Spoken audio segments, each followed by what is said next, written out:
Let's get it.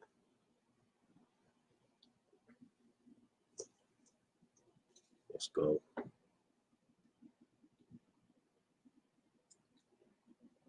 One, two, 1, 2. Yeah. Yeah.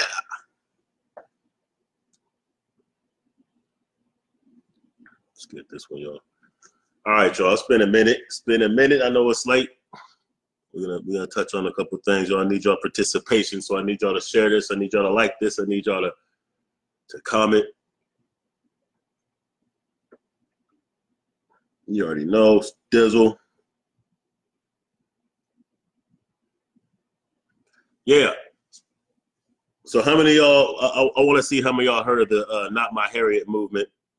So I want to get into that. I want to get into this propaganda with the black identity extremists, and also just show and prove why white supremacy is on its way out. White supremacy in quotations, because I don't really recognize white supremacy.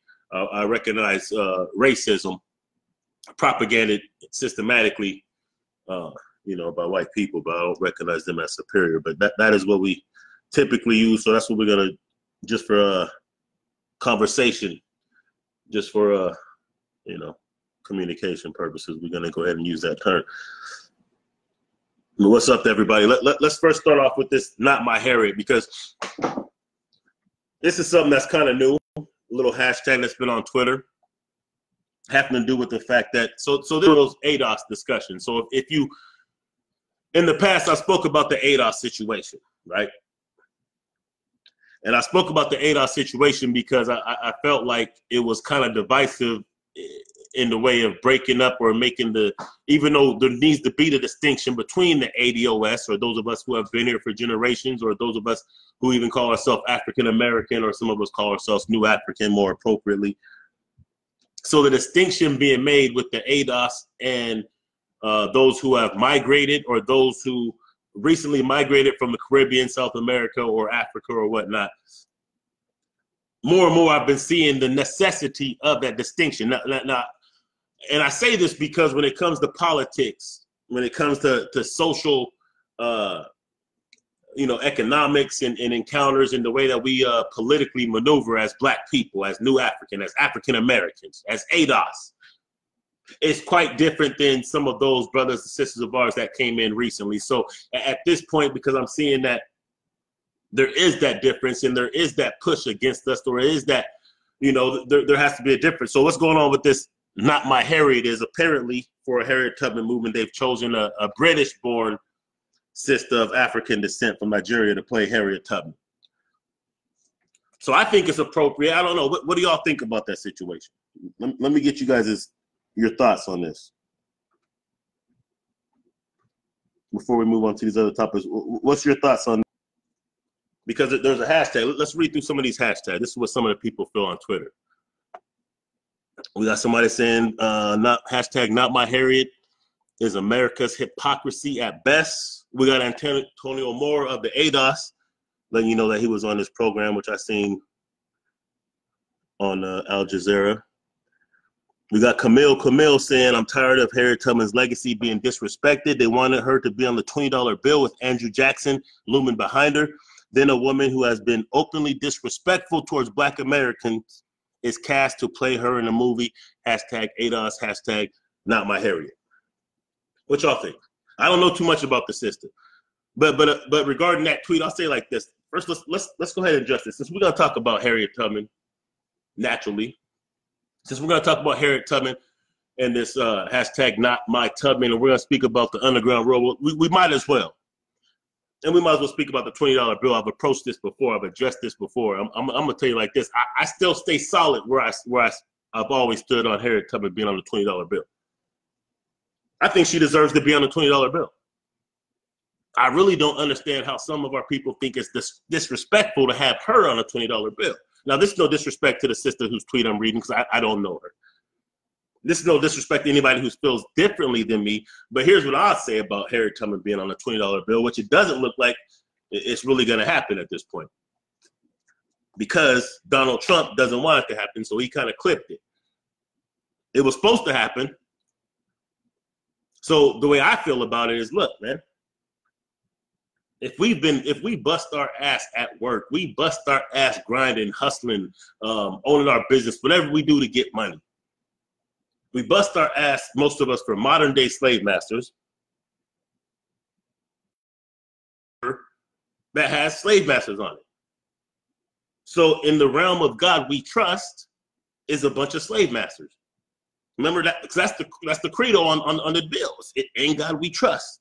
And as we say, in God we trust, we're looking at people who owned our ancestors, people who made laws to enslave and who perpetuated the system and the institution of slavery.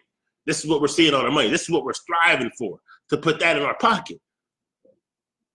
Damn it, why wouldn't you want to have somebody who represents you? Why wouldn't you want to elevate Harriet Tubman, Queen Tubman, who didn't just free herself, but freed us?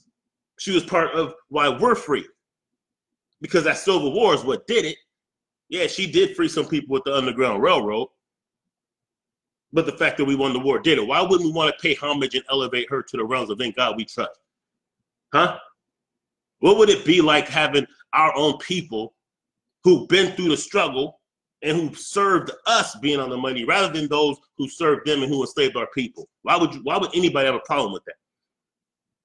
Think about how that might change the whole way we look at money. Think about how that might change how we spend money. So I don't know about you, but I'd be clutching to my Tubmans a little bit tighter than my Jacksons. I'd be a little bit more conscious who and where I spend my money if it looks like me. I would be more conscious because understand, Harriet Tubman was part of the Underground Railroad. And contrary to some of these conspiracy theories, some of these hoaxers out there that's trying to tell you that Harriet Tubman never existed, I've even heard people say that Harriet Tubman was a transgender, that she was Illuminati, that she was all this extra bullshit. But, and and obviously a lot of people don't know that the Underground Railroad was actually not an Underground Railroad. It was a network, you know what I'm saying? So what I'm saying is this: what's the modern day Underground Railroad? If the Underground Railroad was a network of houses and businesses and institutions that would help slaves get to freedom, what would the modern day Underground Railroad be? Wouldn't it be our institutions like banks, which we don't put enough of our money in? You know, wouldn't the Underground Railroad today consist of networks of us who mobilize and organize and build institutions and networks to take us to the next level, right? Because the Underground Railroad then was to take people who are actually in chattel slavery to freedom.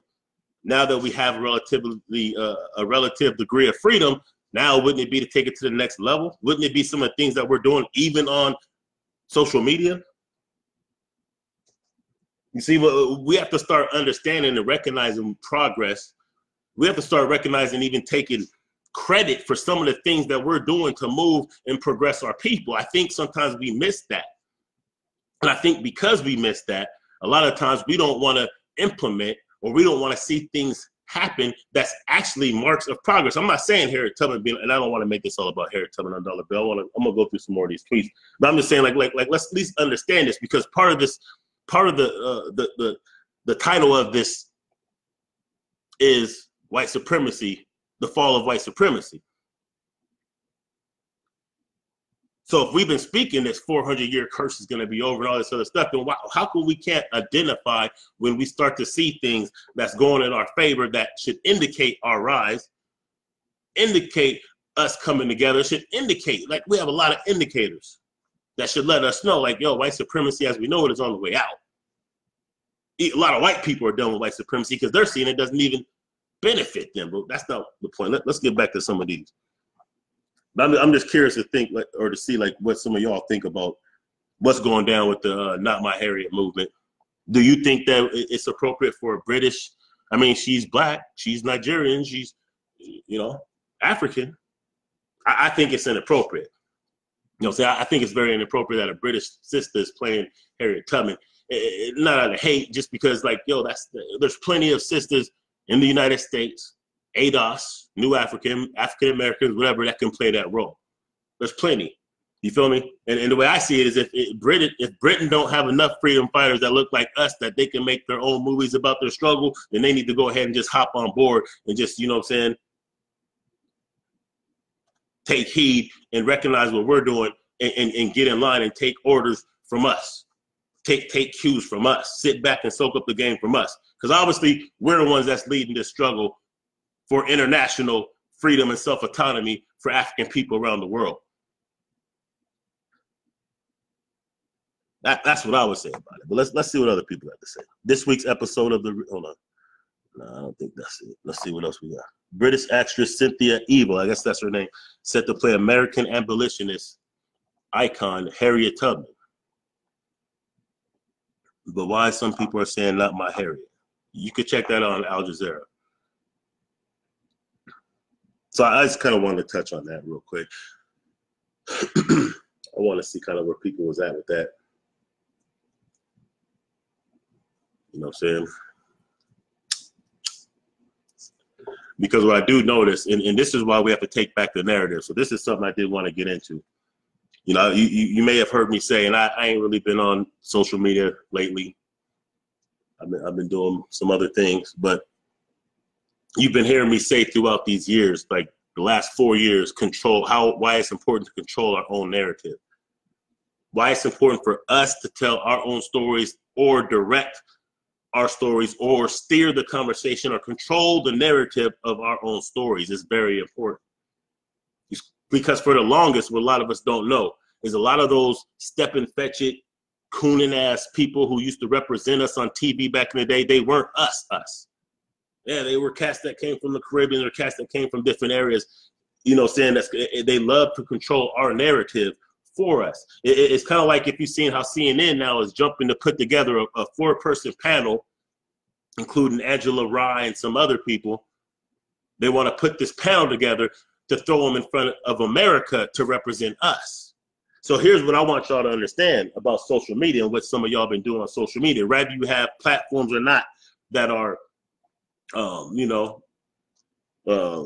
media platforms, whether you have like a media platform like Blog Talk, or whether you're a content creator or not, whether you're just somebody who kind of shares this information, understand that the conversations that we're having is now steering conversations on a national and international level. The conversations that we're having, this is why that reparations movement, this is why reparations issue now has to be discussed by politicians running for president, by presidential candidates. They have to have this conversation. They had to have that reparations hearing in Congress because we're starting to steer this conversation. So what we're doing is actually working. We're starting to control the narrative. Because we're controlling the narrative, now they have to find someone to put in front of us that to represent us, so that they can give them talking points and that they can feed the masses of our people and steer the masses of our people the way that their masters or their bosses in media want them to. It's not going to work, but just the fact that they're going through all this just to try to recapture the narrative lets you know what we're doing. See, now what we're doing is we're causing them to react. So for all the talk about we're reactionary people and we keep reacting, no. We're starting to now change the tides. Now we're starting to make them react.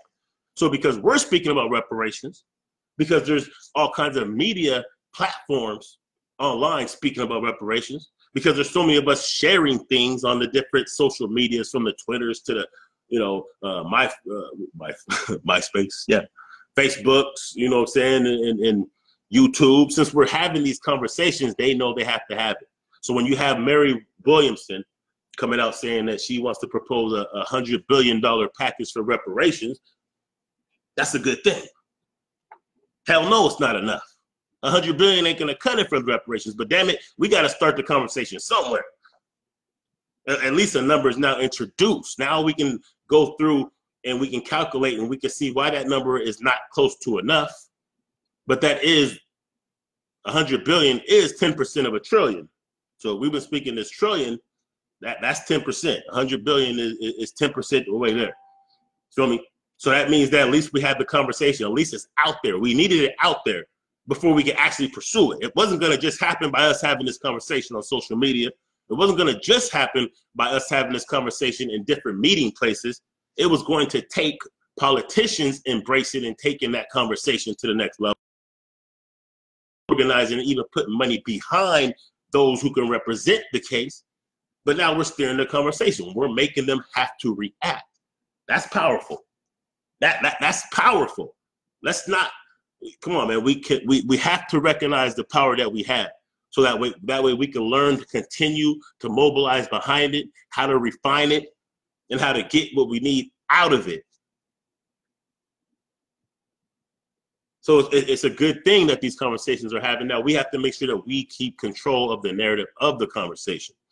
That means that if we have to put up money, and that means if we have to write letters and get a petition signed, if we have to get some type of petitions going to get a whole bunch of people to sign to let them know how many of us, not just us, but how many Americans are down with this reparations and understand that reparations is important for reconciliation of a whole nation within the United States of America. If we have to do that, we have to do that. If we have to put some money behind Dr. Claude Anderson or Cynthia McKinney or Tariq Nasheed or Hashim Azinga or Minister Farrakhan or whoever, whatever committee of people that can articulate with facts and with statistics and, you know, in Cobra and all these people, we're going to have to put some money up to move these things forward. So now that we see that we're starting to be on code to the point where we're controlling the narrative, to the point where they have to try to scramble to find, you know, half-baked, washed up house Negroes that, you know, that they can control. The fact that they have to scramble to find those, it means something. What it means is that they recognize that who they used to put in our face ain't working no more. They can't just throw the Al Sharpton in our face anymore. No disrespect to Al. They can't just throw the Jesse Jacksons and the Roland Martins and the Mark Lamont Hills and all these other cats they used to throw in front of us to say that they represent us, and then they would control their message. Therefore, they would control what our narrative is, and they would control the likeliness of what we mobilize and what we think is important. But because now they see that we can identify our leadership. This is why when I said Farrakhan, I ain't trying to get off topic, man, but this is why I said, peace, Jay, what's up? This is why I said when they took Farrakhan off, you know, social media, that didn't hurt Farrakhan. And it wasn't really about Farrakhan. It was about making sure that they was able to curb our narrative and control the message of what's going to our people. It was to set precedents for what they did to Tariq Nasheed, being banned from the UK right after Hidden Colors dropped. See, when they attacked our moguls, it's not really just an attack on them, it's an attack on us by default. By proxy, it's an attack on us. It's saying that they're gonna neutralize our voice. You see, they see if they can take some of the pillars off, especially when they see that we have infighting between us, that's what made Farrakhan vulnerable. That's what made Umar vulnerable. That's why they got Marcus Garvey. It wasn't them, it was us that sold Marcus Garvey out. Let's keep it real. Act like we learned from this shit. Let me switch up to this black identity extremist shit, man. Because I don't think y'all hear me. Man. So let's just get to this black identity extremist thing, man. FBI leaked documents. Now, first of all, let's go ahead and let's just keep it real, y'all. Let's really just keep it real, first of all, because me even using the term black identity extremist, this is from TYT, by the way. They came up with some leaked FBI documents. We're gonna go through it, or we're gonna at least read this article. Now, here's what I want to say first and foremost, because we talk about controlling the narrative, right? So first, let's understand that there's no damn such thing as a black identity extremist. Let me just say that off the rip. Before we even get going with this topic, let's just make it clear there is no such thing as a black identity extremist. There is no group of black people who have called themselves that. There are no organizations with that name. That is a name that they put on us. That's the name that they put on us to say that, hey, those of us who are proud of who we are. See, what they're doing is they're outlawing being black. You notice how in California they had to pass a law for sisters to be able to wear natural hair. What they're doing is outlawing being black. So what they're saying is, after all these years of them telling us that we're African and they made African such a bad thing that we didn't even want to be African, we still to this day want to be anything but African. We want to be Israelites. We want to be Moors. We want to be Christians. We want to be Muslims. We want to be Aboriginals. We want to be everything but African. You see? But now that a lot of our people are starting to embrace with pride their African roots, you see? Now that we're starting to embrace our history and our culture and what we've been through, now that we see this happening, all of a sudden now they want to outlaw it. See, first it was cool when we didn't like it. It was cool and they were using that as a term to, a derogatory term. Oh, bones in your nose, flies on the cheeks, African, you're swinging from trees and all this crazy shit that we know ain't really what's going down. It was cool then, but now we're saying, you know what, we are African. We're proud of being African. We knew African. We wearing kente cloth. We rocking unks. We rocking West African. You know what I'm saying? We're going back to our spiritual practices. All of a sudden now it's a problem because they're not controlling the narrative of it. See, now we're taking it back. We're saying, look, yeah, we're proud of that. We're the one that did this, this, and that. So now they're saying that, oh, okay, because proud black people are more likely to kill police. This is how this shit started. They're more than likely to take retaliation for police that are killing them. So in other words, you know, they don't want to be slaves anymore. They don't want us to just kill them wholesale anymore. So that's a problem. It had the nerves to say that black identity extremists, something that they made up, is more dangerous than Al-Qaeda. After telling us that Al-Qaeda blew up the World Trade Centers and killed 3,000 people. This is what they said Al-Qaeda did. Whether we believe Al-Qaeda did it or not, or the whole narrative of that, that's not the point. The point is they said Al-Qaeda was responsible for the Twin Towers going down and some more shit. Al-Qaeda was responsible for taking over Libya. Al-Qaeda is responsible for thousands of deaths of Americans. They can't find any quote-unquote black identity extremists who have killed Americans. But somehow we're more dangerous than Al-Qaeda. Those of us who are proud of who we are. We're dangerous. We're more dangerous than white supremacy or white nationalist hate groups even. This is what they're saying. Understand. Just try to understand what's going on here. Now, of course, they're going to say, of course they're not. Of course you're going to hear them say stuff like white supremacy isn't the problem. Why wouldn't they? Most of these damn police are white supremacists. And most of the people who kill police also identify as white nationalists.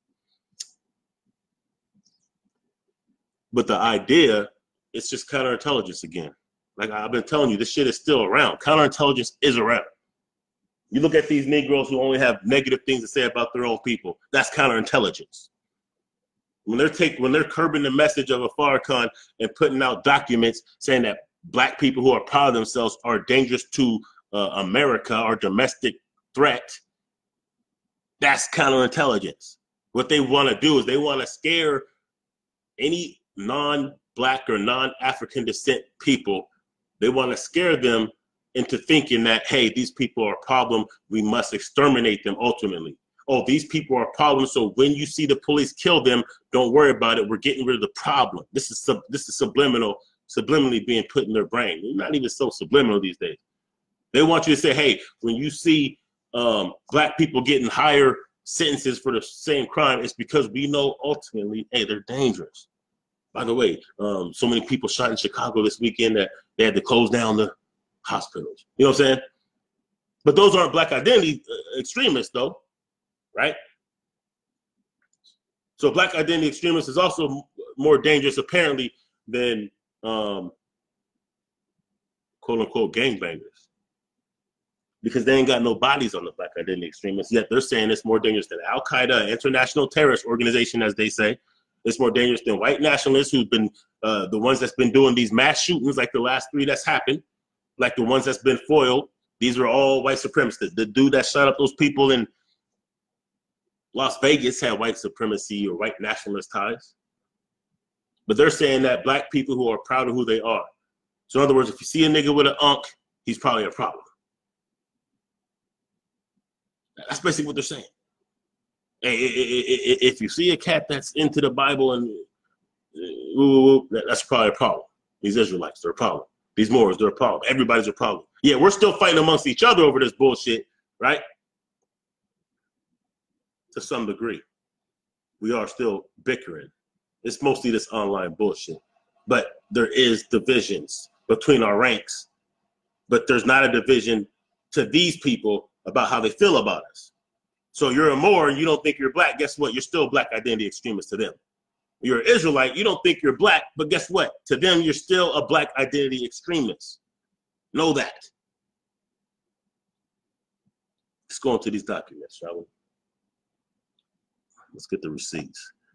So this was just a couple of days ago. If y'all ain't seen this, under President Trump, the FBI's official counterterrorism priorities have included black identity extremists, anti-authority extremists, and animal rights environmental extremists. You see how they're gonna throw the black identity extremists and they're gonna throw some other shit that they really don't even give a fuck about and that no one's ever even heard about. According to leaked bureau documents obtained exclusively by the Young Turks, the documents, many of which are marked law enforcement sensitive and for official use only, also reference a mysterious plan to mitigate the threat of black identity extremists with a program codenamed Iron Fist involving the use of undercover agents. Let's see how this is going to turn out. Each fiscal year, the FBI headquarters updates its consolidated strategy guide. Give this a like and a share, y'all. Give this a like and a share. Come on, man. We gotta get this. Understand this, man. For all y'all posting all this super black shit all over social media, you better understand what is going on. Not to be afraid, but in order to counter the counterintelligence. Remember what I said. We've been controlling our own narrative. This is why they have to rush to get a bunch of CNN anchors to deceive us. We've been controlling the narrative. That's why they have to speak on reparations. We've been controlling the narrative. That's why they understand that they have to do certain things to undermine our message and to put out what they want our people to think about ourselves and other people to think about us. So let me continue.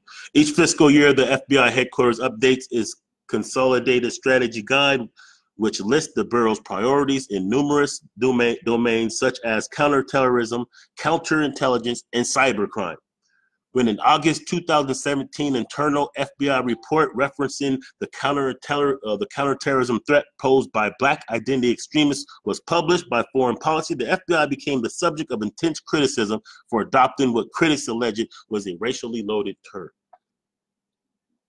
What was not publicly known, however, was that not only had the FBI adopted the term, it specifically listed it as the top counterterrorism priority in its 2018 strategy guide, referring to the group as a priority domestic terrorism target, the group. Now, just understand that black identity extremists, there is no group. So in other words, what they're saying is any black person who has racial pride could be a black identity extremist. Because how are you going to define what's extreme? Is having the RBG flag extreme? Is wearing locks and braids extreme? Is wearing kente cloth extreme? Is that what makes it extreme? Is reading books by John Henry Clark, is that what makes it extreme? Is watching videos of Khalid Abdul Muhammad, is that what makes it extreme? Is being part of an organization or a group that's trying to better your community and have racial pride and teach culturally relevant history to our youth, is that what's extreme? See, they're not really defining what they're calling the extreme part. So because they're not defining it, it leaves a broad net that they can cast over all of our people. Black identity extremists. What the hell does that mean? If you're extreme with your black identity. So let me ask you a question then. What about when they do Irish parades downtown? Is that Irish? Is that white identity extreme? Because they have their flags. They have their kiss me I'm Irish bullshit going on. You know, they're drinking excessively. They're wearing their green and all their Irish colors. They're wearing their leprechaun four-leaf clover and all, you know what I'm saying? What about the Italians? What about the Jews? What about anybody else who has racial pride, who's proud of who they are? Does that make them extreme? So what's the difference between a black identity extremist and a white identity extremist or a Jewish identity extremist? I mean, you got them wearing these hats that they look ridiculous in. You know what I'm saying? You got them with these beards looking, come on. Is that extreme? Is it extreme to try to hold on a tradition that you're saying you're holding on to for thousands of years? Is that a little bit extreme? See, we have to take that narrative back. But let me continue reading though. While the documents depict concerns about violent black extremist attacks, they do not cite a single specific attack.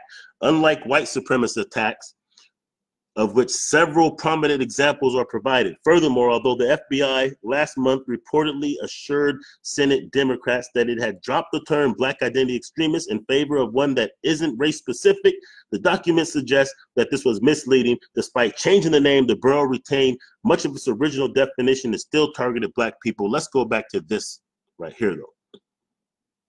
Let's go back to this paragraph right here, because it's specifically listed as a top counterterrorism priority in its 2018 strategy guide. So it came out in 2017, and they made that the top priority in 2018. Well, let's think about what happened in 2018. Let me see. I think Dr. Umar had to go to court 2018. They started a campaign to basically undermine any politician or media associate or anybody who associated with Farrakhan in a positive light. This year started off, you know what I'm saying, with all kinds of shenanigans towards our people, deporting all kinds of people, you know what I'm saying, all kinds of slanders and scandals on, you know, leaving Neverland and surviving R. Kelly and Bill Cosby. It's like they definitely have a campaign. So I know the last year and in the beginning of this year, we were saying it started off pretty fugazi. Like, damn, they just attacking all of our idols. They doing all this crazy shit. All these Gucci coming out with crazy ass, you know what I'm saying, sweaters and shit. Like, damn, it's like they're specifically really attacking us. Well, now you see why. Now you see why. I understand.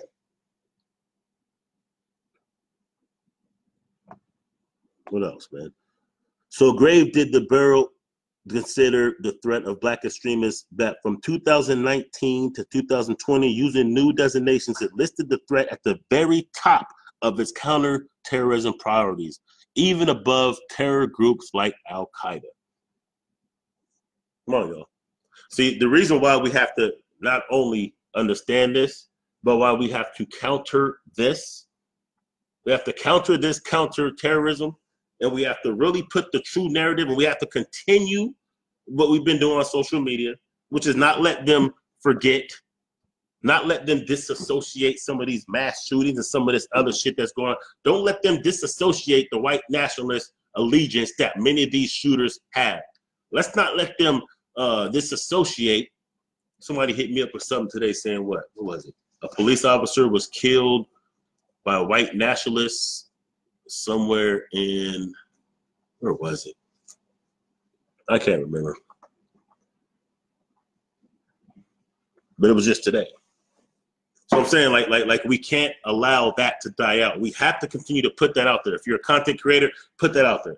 If there's somebody on social media just shares and tweets a lot, make sure you share and tweet some of this information. Share and tweet some of these things, because we have to bring that balance.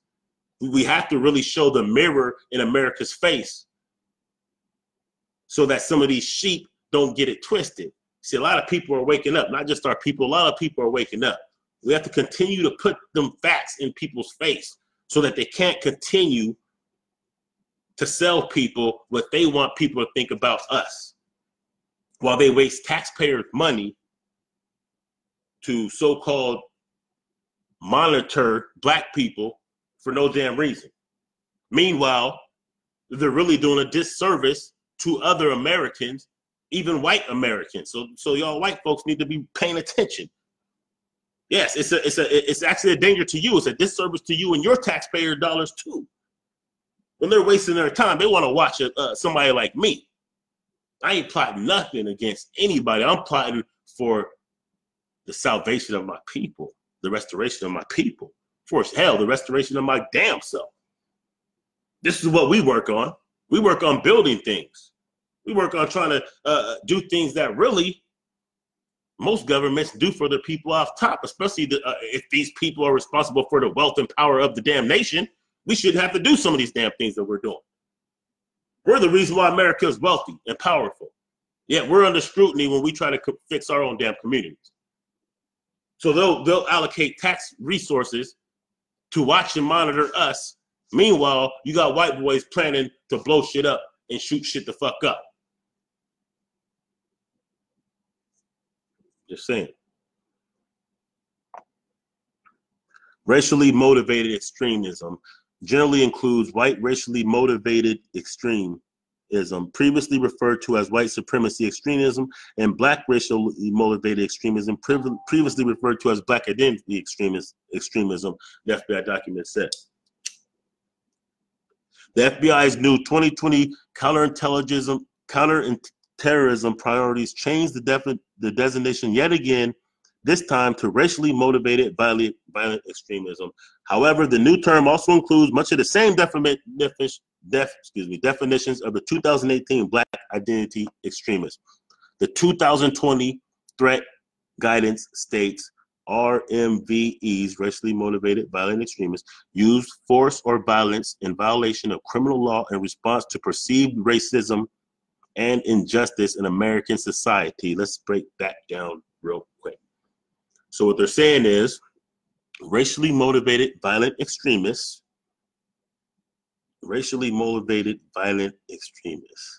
that didn't make sense. Use force or violence in violation of criminal law in response to perceived racism. So perceived racism. So does that mean that it's not really racially motivated violent extremists if the racism is real? Or are they implying that there really isn't any racism towards us, therefore anytime that we resist or rebel against injustice, then we're doing so in an illegal fashion? Or as an effort to establish a separate black homeland or autonomous black social institution, communities, government organizations within the United States. So now it's bad to want to be like the natives. Now it's bad to want to be like the Chinese who have their own communities. Now it's bad to want to be like other people who control their own destiny. Now it's bad for us to want a piece of the pie that we damn cooked.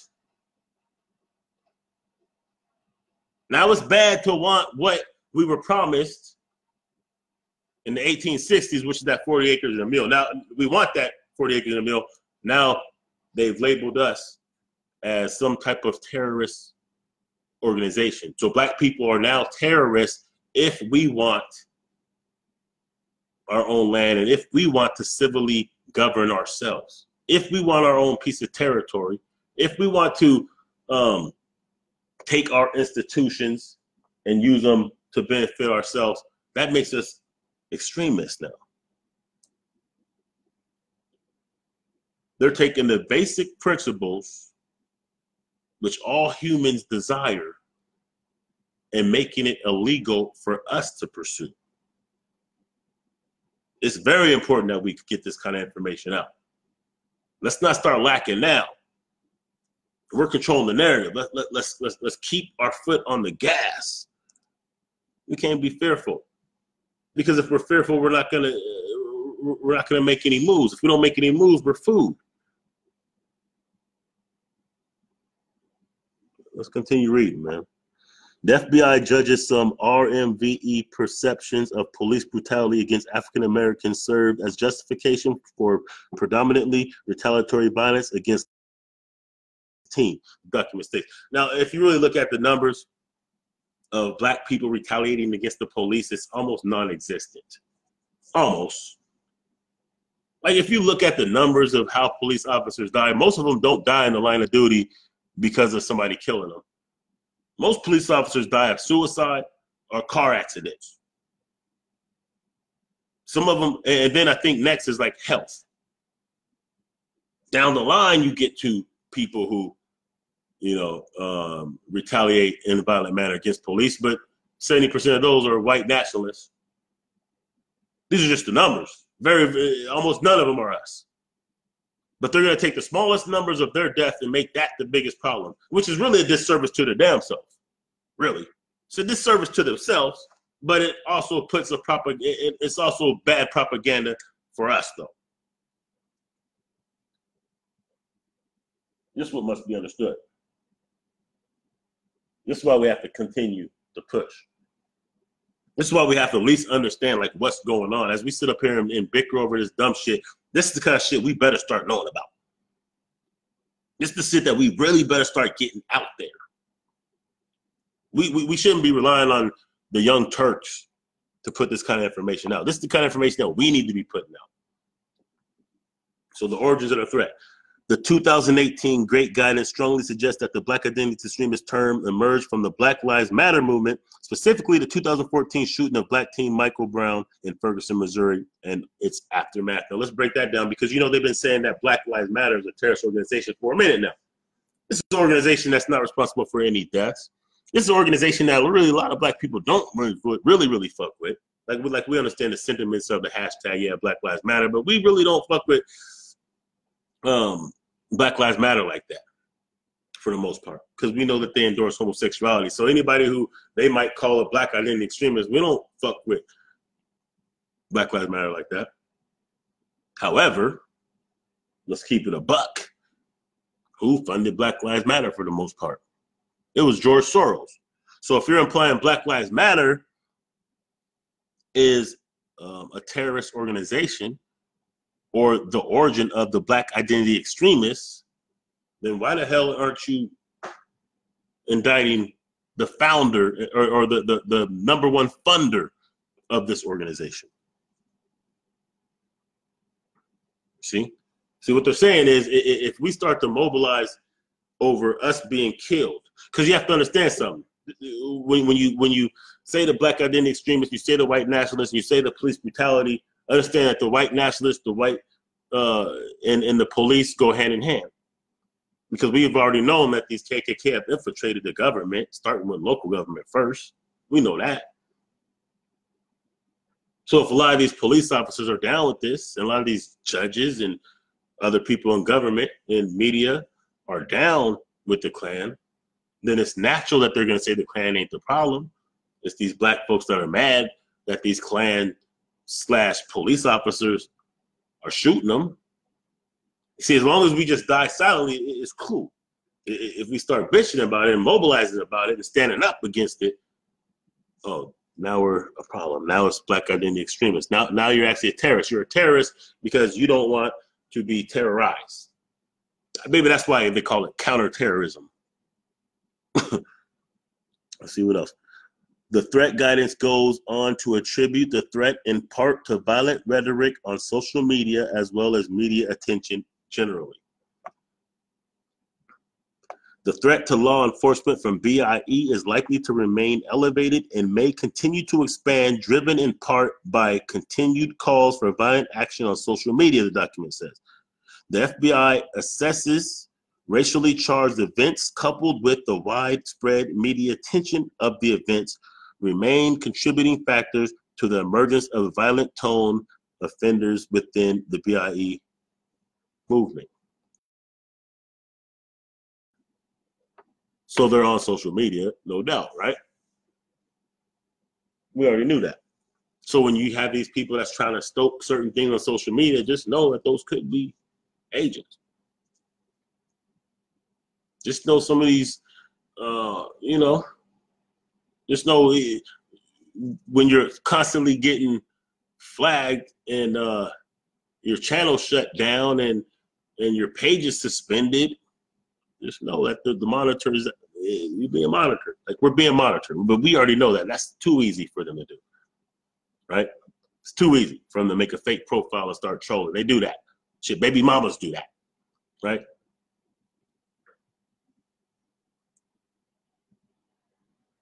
But not too many serious people, not anyone who's serious is out there calling for violence. Like that would just be dumb. Not only that really there's so many ways for us to maneuver that, you know what I'm saying? Like Nat Turner had no other choice but violence, right? Jean-Jacques Dessalines and all these other freedom fighters, they didn't have no choice. We have a lot more choices. So we know that that's not happening, but as long as they can continue to convince, and a lot of these people that's calling for the violence is them. It's them calling for violence, hoping that one of us echoes that call for violence. So then now they can say, look, boom. Countering the threat. The documents also shed light on the FBI's plan to counter the perceived threat of Black extremists. Careful, pay attention to the language. The FBI plans to counter the perceived threat of Black extremists. Methods alluded to include undercover employees, confidential informants, and cryptically iron fists. The 2018 threat guidance states it is challenging to get sources into BIE groups due to security measures these groups employ.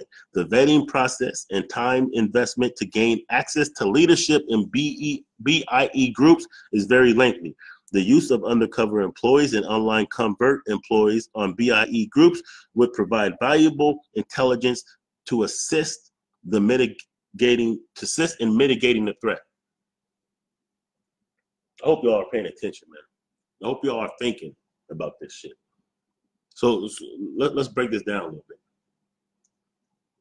So if their plan, first of all, we know that BIE doesn't exist. There's no damn such thing as a Black identity extremist. We know those of us who are Black nationalists, which isn't the same as white nationalists. Let's see if I still got the definition. Let's go ahead and get it. Boom. Let's get the definition of white nationalist before I even continue. I got two different definitions, one from Webster. I forgot what the other one's from. Hold on. Here we go. White nationalist, a person who supports the perceived political interests of the white population within a particular country, especially to the exclusion or detriment of other racial and ethnic groups. Now look, I didn't fish for these definitions. Okay. Supporting the perceived political interests of white okay, I already did that one. So, but notice the key phrase here: detriment of other racial and ethnic groups. See, it's one thing to, you know, have an interest in your population in a particular country and all that, but now we're speaking about to the detriment of other racial ethnic groups, right? Another one, definition of white nationalists: one of a group of militant whites who espouse white supremacy and advocate enforced racial segregation. His vision for the community, an enclave where residents fly racialist banners, where they're able to import enough white nationalists to take control of a town or government. These are the goals and these are the definitions of white nationalism. Notice two key phrases: detriment of other racial and ethnic groups, and advocate enforced racial segregation. So in other words, what they're saying, for the two common white nationalists, it means to the detriment of other people. It means that they don't mind hurting people. They don't mind other people going through, you know, hardships for them to get their goals. But Black nationalists don't roll like that. Let's look at the definition of Black nationalism real quick.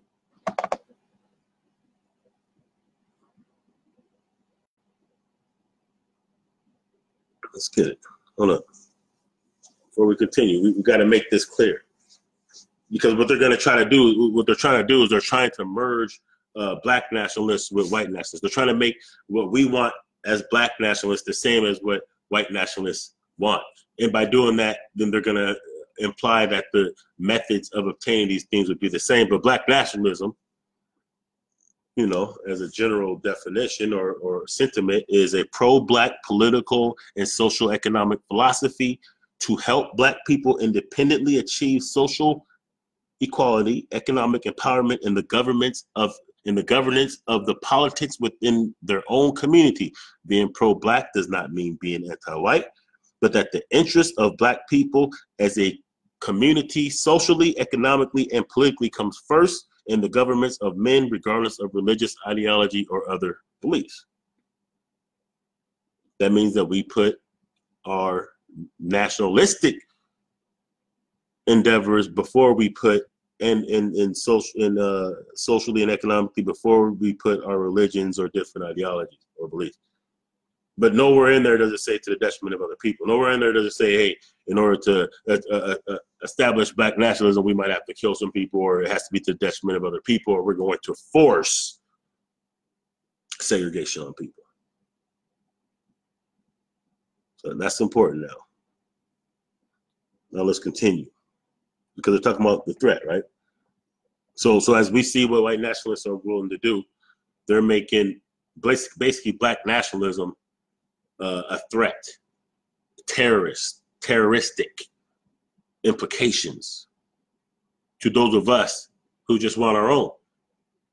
Now, these are the same people who sent us to Liberia to start a colony in Liberia, our own country, our own way of self-governance and self-autonomy. But now when we want to do it, it's terrible. These are the same people who told us that if we went to Oklahoma, we could have Oklahoma, which would be our own territory. These are the same people that told us that they owe us 40 acres each, which would be equivalent to a small country when you combined it. But now, all of a sudden, for us to actually want to materialize these things is a problem, right?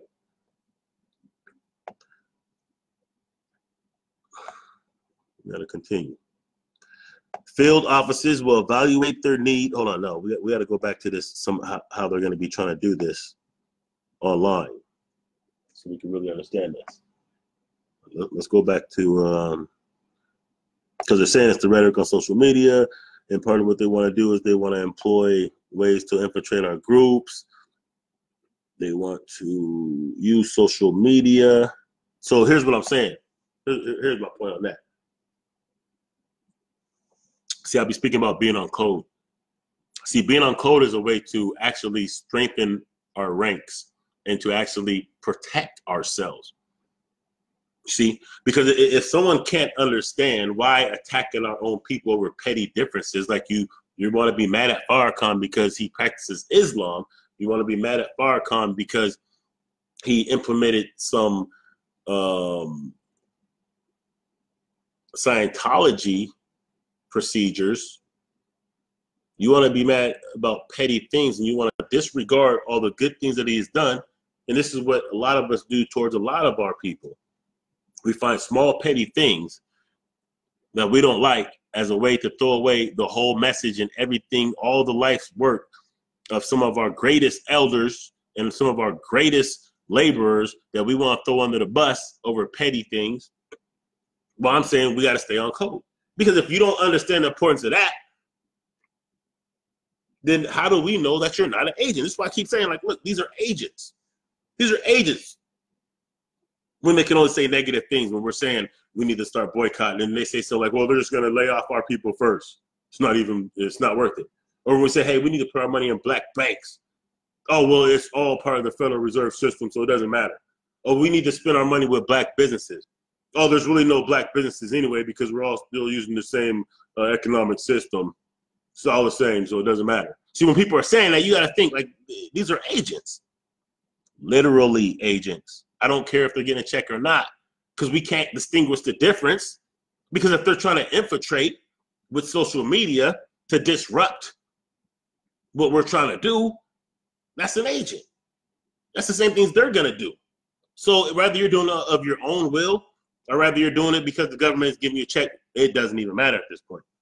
So in other words, we have to understand it. Those are the kind of people we have to be away from. We have to get away from them. Those are the shitty cousins in the making. Because what do you think these made-up profiles are going to be saying if they're not going to be saying things like that? What do you think some of these made-up profiles that the government actually has are going to be saying if we're saying, hey, they're killing us, the police are killing us, and we need to mobilize to protect ourselves. We need to mobilize to get justice for these things, and they're saying it's a hoax. I know you've seen these videos. I know you've seen people on Facebook and YouTube talking about, oh yeah, Michael Brown, that was a hoax. Every time one of us gets killed, it's a hoax. What would be the motivation of continuously saying that it's a hoax? Because if you know that we're starting to get mobilized and we're starting to get united and we're starting to create movements and we're starting to create change laws and we're starting to actually address this thing like we're supposed to, we're starting to actually make progress, and you're trying to tell us it's a hoax, you're basically saying you might as well just fall back from trying to get justice. You might as well say, hey, you might as well fall back from organizing and trying to protect your communities because it's just a hoax.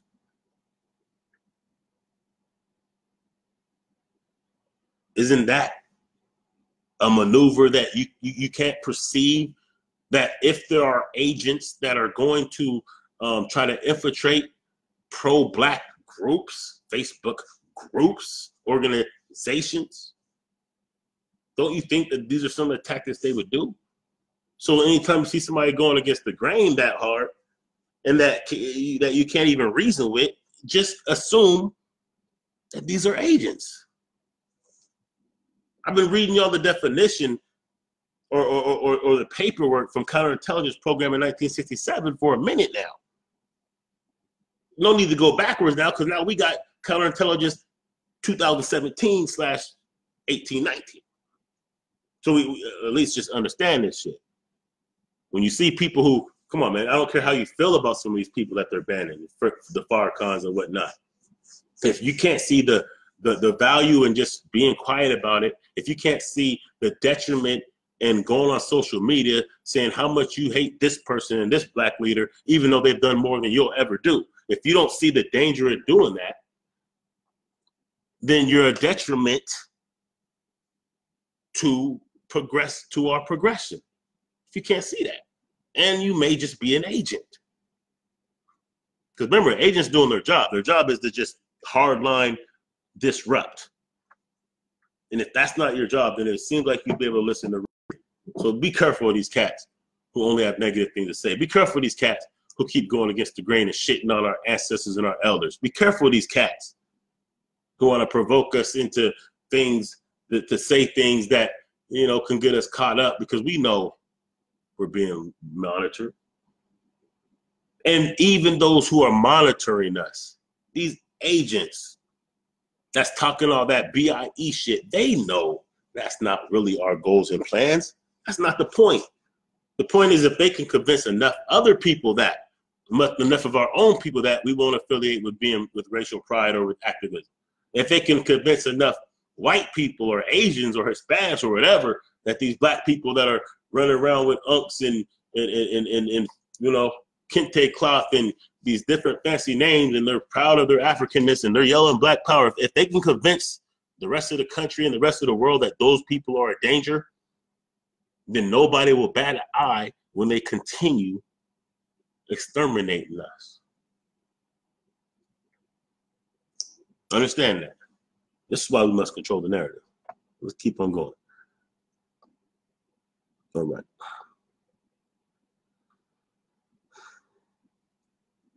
The FBI needs better understanding of the hierarchy and structure of BIE groups and how these groups train, work with one another in criminal organizations. And the guidance states. Now, anybody who's in any reputable Black organization knows damn well that you do not affiliate with criminal organizations, because any damn organization that they would consider Black identity. So they're talking about Panthers. They're talking about New Era Detroit. They're talking about any small grassroots organizations that's benefiting our community. Could pretty much that is Black in nature, that has Black racial pride, can pretty much be a Black identity extremist according to the definition. So what they want to do is they want to understand the hierarchy, the structure, how they train, how they work with one another, and criminal organizations. They're implying that Black organizations with racial pride are actually coupled with criminal organizations. That's like saying the Panthers are working with drug dealers. That's like saying the NOI is working with, you know, criminal organizations, running numbers on the side. robbing people and shit like that. That's what they're implying. They're coupling black pride now with criminal behavior. This is dangerous, man.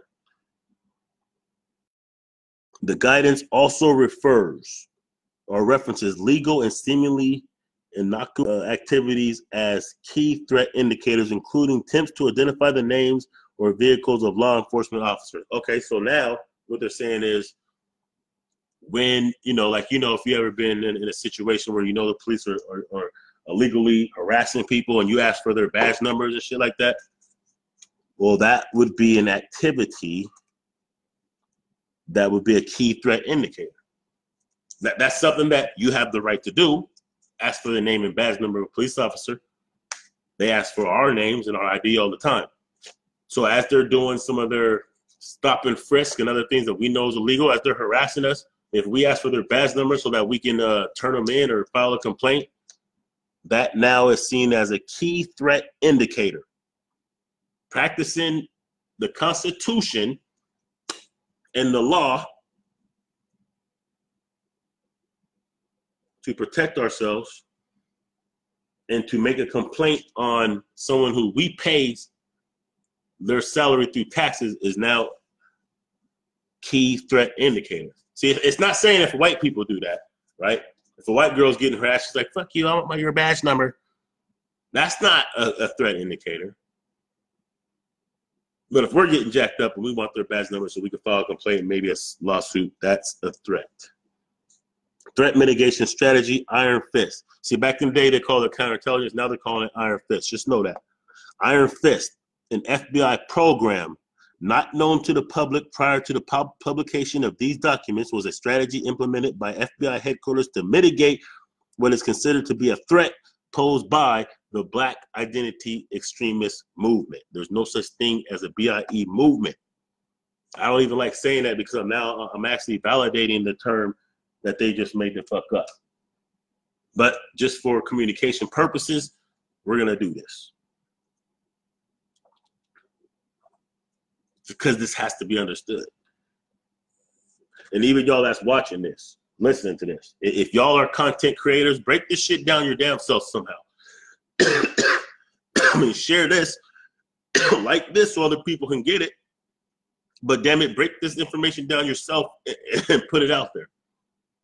Get this shit out there. Because if we don't do this, what's going to happen is they're going to control the narrative. And they're going to tell people that anybody who's proud to be Black is a problem. Anybody who's trying to practice self-autonomy is a problem. Anybody who's trying to fight racial injustice, or perceived, as they call it, perceived racism, because it actually doesn't exist. It's just perceived. We don't know the difference. We don't know what racism is, Black people. We haven't experienced it enough to really know what it is, so it's perceived racism. God damn it. To be against that, it makes us now criminal. It's criminal. So Iron Fist is designed to evolve and adapt to the ever-changing threat posed by Black identity extremists. Let's just say Blacks. For now, instead of saying BIE, I'm just going to say Blacks. So Iron Fist is designed to evolve and adapt to the ever-changing threat posed by Blacks. To proactively address this priority, domestic terrorism target by focusing FBI operations via enhanced intelligence collection efforts. That means, tapping the phone, tapping the social media, hacking of accounts, sending agents. That's what that means. Let's go. In 2018, FBI threat guidance document states, at the same time, the Bureau also considered white supremacist extremists a priority domestic terrorism target. That's at the same time. But obviously now they're saying Black people are more dangerous than white supremacists, which I guess makes sense because white supremacists that are saying it. Yeah. Iron Fist will accomplish this by identifying actionable intelligence to directly support the initiation of FBI investigations and augment current efforts directed against Blacks. In addition, FBI HQ works to develop potential confidential human sources or agents and conduct assessments on the current Black CHS base. Iron Fist also includes a tactic by which the FBI would use the felony status of many blacks against them. Yeah. Yeah. Okay. I mean, this is just like, you know, this is a standard procedures, right? We're going to use the felony status. Many blacks are convicted felons who are prohibited possessors. Therefore, the FBI will continue to use their prohibited possessor status as a tactic to assist in mitigating the threat of potential violence, the document states. Little else is revealed about Iron Fist in these documents. So, listen, that's a lot right there. They're throwing the whole book at us. And now when we get to the white supremacy extremists, look how much we had to read about the black identity extremists. Now, look how little it is now when we go to the whites. But let's just see what they're saying, just for shits and giggles. The same documents show that the FBI also defines racially motivated extremists as inclusive of white supremacist groups, which it describes as a medium threat. That's just a medium threat. High level threat for the blacks who don't do mass shootings, who aren't killing police officers, who aren't just indiscriminately killing white people or any people. Medium threat for those who just had 3 mass shootings within a 3-day period. That's just a medium threat. I mean, everybody should be appalled by this shit right here. Not just us. Everybody should be appalled by this. Because as they're saying that's a medium threat, they're putting in danger the general public. The general public is more in danger. They want to look at Panthers, who's feeding the community, protecting the community, putting together programs to help the community, who's doing social work in essence. Let's monitor. Let's try to use their criminal, if they have a criminal background against them. Let's do all this and pose them as a high level threat. But the ones actually shooting up shit, the ones that actually make it to where you might want to think twice before you go in public spaces, like Walmart, that's just the medium threat. Don't trip. The ones that's running down people in where was that, Virginia or wherever, they ran over a white girl at that. So the ones that's actually out there killing people, even people that look like them, medium threat. Y'all better quit tripping, y'all. But let's go ahead and continue. Until 2019, white supremacy extremist was a term listed in the FBI's counterterrorism priorities before it was categorized under racially motivated extremists. The documents also reveal some RMVEs are driven by a belief of superiority of the white race and is a perception that the U.S. government is conspiring with Jews and minority populations to bring about the racist demise. The 2020 threat guidance states.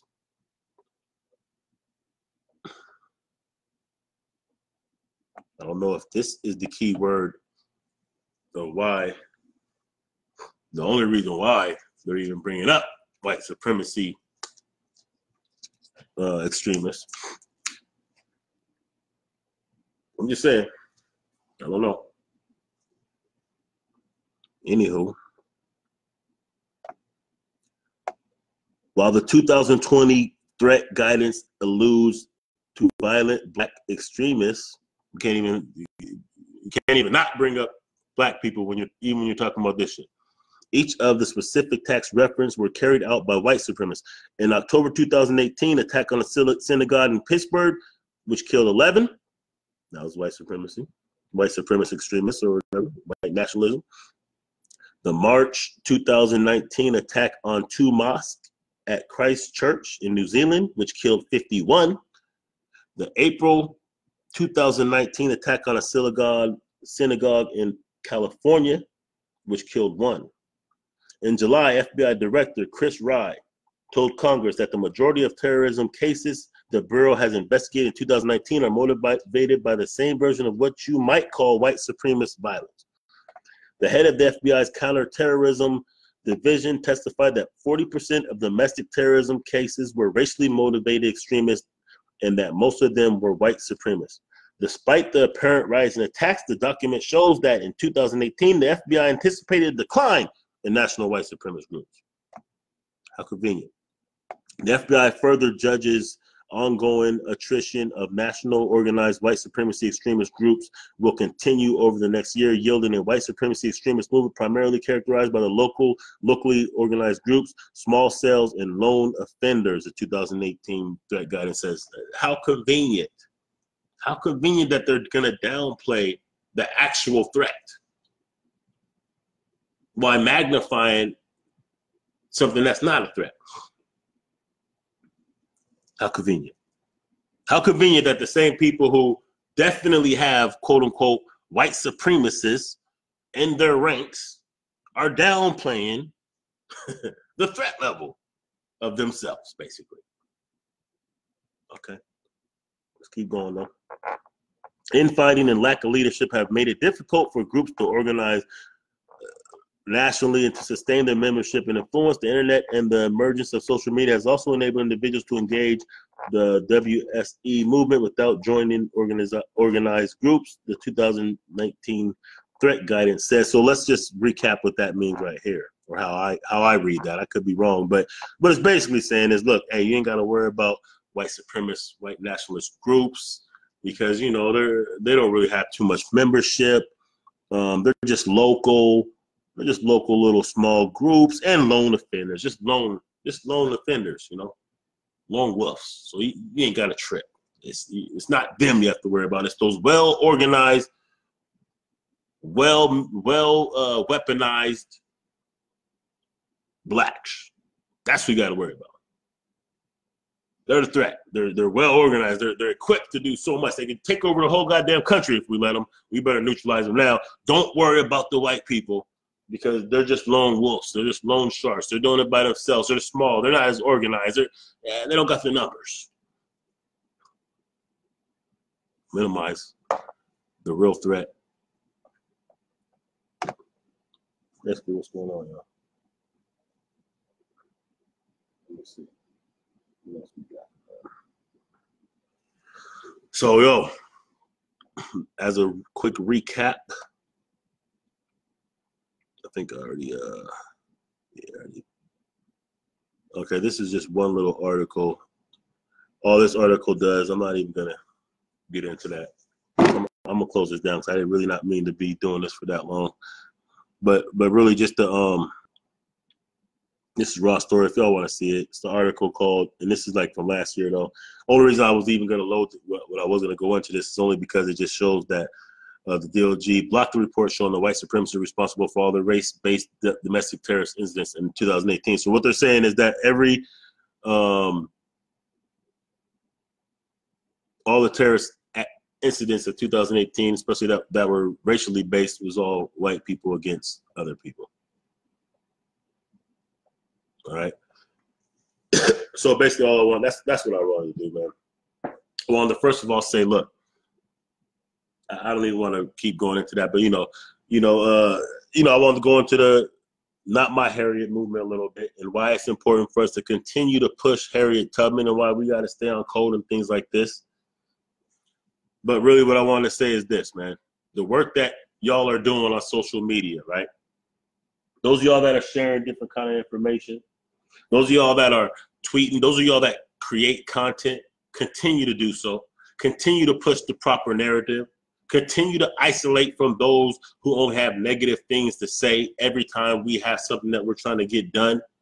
Those who keep telling us that, all these things going against us is a hoax. White supremacy doesn't exist. Police ain't really killing us. There's no need for us to even try to do anything because it won't work. Hey, it doesn't matter if we put our money in black banks. Put your money in black bank. And just know that some of these people that are negative, those are just the easy ones to infiltrate out the way. Because the other ones are going to be smooth. The ones that are seasoned are going to be a little bit smoother than that. So you better at least learn how to differentiate between those who are potential agents just by the way that they think.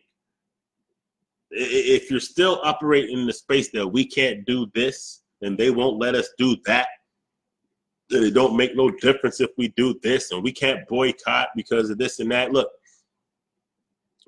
and you still don't understand the importance of spending with your own and putting money in black banks so we can build up infrastructure. That is the new Underground Railroad.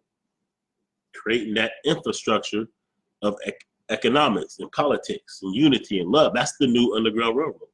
Being organized. That's the new, being organized and in organizations. That's the new Underground Railroad.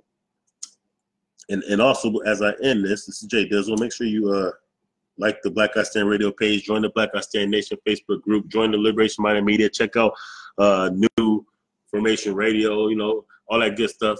Subscribe to the Black Guy Stand Radio channel.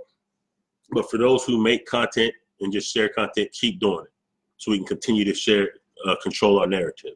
Understand that the things that we're doing is waking people up. I work with a group of a lot of brothers. And I be in their ear, I be speaking, I be seeing where they're at.